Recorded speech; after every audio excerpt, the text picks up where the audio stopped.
The Spanish foreign minister, whose country now holds the EU's rotating presidency, affirmed that he had received assurances from Israeli officials that they were ready to resume the talks with Syria via Turkish mediation, which they had hitherto rejected. But Syrian leaders say the recent escalation in Israeli threats belies its desire for dialogue.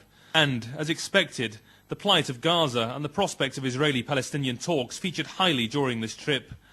Mr. Moratinos said the European Union supported a two-state solution, their preferred choice being the government of Salam Fayyad, with no reference being made to any engagement with the Hamas government that won the democratic elections in 2006. Our position about Palestinian states is very easy and very clear. And we are supporting Prime Minister Salam Fayyad to work already on the ground for the state, building up the statehood of the future Palestinian state.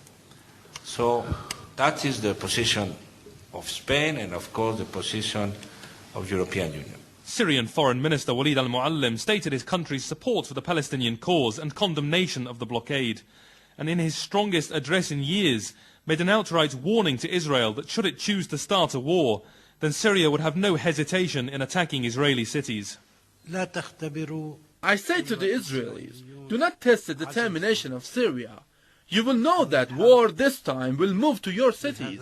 You better come back to your senses and be committed again to the road of peace, because it is the only way forward. He also expressed his country's support for Iran in its right to develop peaceful nuclear technologies. On ties with Iraq, he said a healthy relationship with any government that emerges out of elections there would be of absolute importance for the well-being of the region as a whole.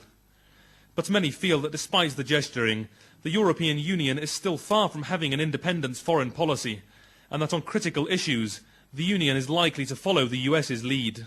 It's clear that Syria has been the center of many political visits related to peace in regard to ending the Palestinian-Israel conflict. Obama sent his envoy here, and it's obvious that Europe tends to follow suit when there is an American sentiment involved. But unfortunately, Europe has no real role independent of the US, and therefore will remain settled upon US terms with no serious input or practical results. This is the second visit of Moratinos to Syria in recent times, and his first since his country's new appointment as head of the European Union.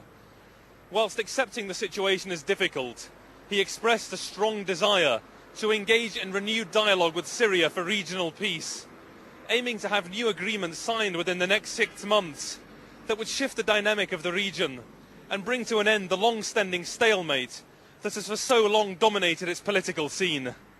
Ziad Sawas, Press TV,